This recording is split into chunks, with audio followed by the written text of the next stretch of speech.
Calmez-vous, la parole est à Madame la Présidente Valérie Rabault et à elle seule. Merci, Monsieur le Président.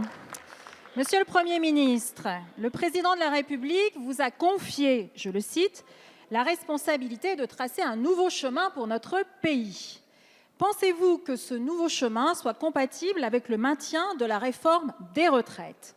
En clair, Monsieur le Premier ministre, maintiendrez-vous, oui ou non, une réforme à laquelle 61% des Français sont opposés, une réforme injuste qui divise les Français, fragilise un très grand nombre d'entre eux, au moment, Monsieur le Premier ministre, où la France doit faire Pâques pour se relancer? Je vous remercie.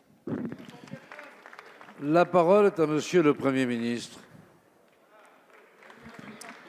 Monsieur le Président, Madame la Présidente, je viens de le dire à l'instant, la crise éclaire le nouveau chemin qu'a annoncé le Président de la République. Nous devons impérativement tenir compte de ce nouveau contexte pour l'ensemble des champs de l'action gouvernementale, au premier rang desquels la réforme des retraites que vous venez d'évoquer. Je voudrais préciser devant la représentation nationale la façon dont mon gouvernement va aborder ce sujet dans les semaines et les mois à venir.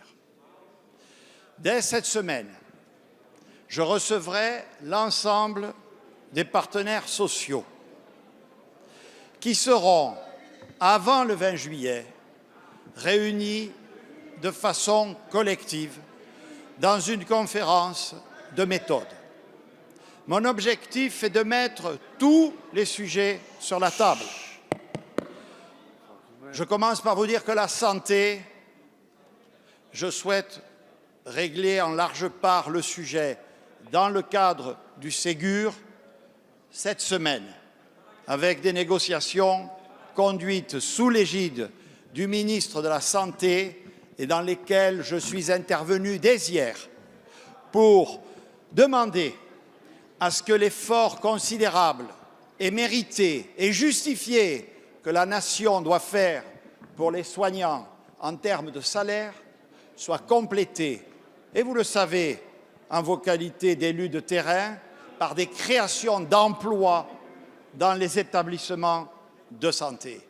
La santé, les retraites, la dépendance, l'assurance chômage, le plan de relance, tout sera mis sur la table. Nous allons écouter et concerter. Seule cette méthode sera efficace, Madame la députée. Nous nous retrouverons avec les partenaires sociaux pour décider à la rentrée ce qui relève de la négociation et de la concertation. S'agissant des retraites, j'y viens. Oui, mais mesdames et messieurs les députés, vous le savez, aucun sujet, si important soit-il, ne peut être traité efficacement s'il n'est pas éclairé d'une cohérence d'ensemble de l'action gouvernementale. Pour les retraites, et j'en termine, Madame la députée, il a d'ores et déjà été acté que nous distinguerions les concertations à reprendre sur la réforme de fond à laquelle nous ne renoncerons pas, sur un système de retraite plus juste qu'attendent de leur vœu tous les Français. En revanche, nous le séparerons des dispositions qu'il y a lieu de prendre pour sauvegarder le système actuel.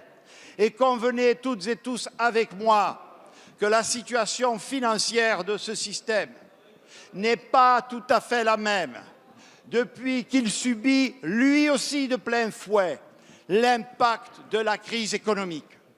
Qui pourrait, sur tous les bancs de cette Assemblée, indépendamment de ce que vous pensez du futur régime, laisser s'effondrer le système de retraite actuel? Nous devons donc, en responsabilité et avec les partenaires sociaux et dans un cadre concerté, prendre les dispositions nécessaires pour en assurer la sauvegarde. Merci, Madame la Présidente. Vous avez la parole. Monsieur le Premier ministre, votre réponse m'inspire deux remarques. D'abord, tous les partenaires sociaux, y compris ceux qui étaient favorables à la réforme des retraites, sont contre le maintien de cette réforme dans le contexte actuel. Tous. Vous êtes tout seul, Monsieur le Premier ministre, contre les partenaires sociaux. Au-delà, cette réforme, maintenir cette réforme relève de l'irresponsabilité, Monsieur le Premier ministre. Plutôt que relancer un débat sur les retraites, faites le plan de relance.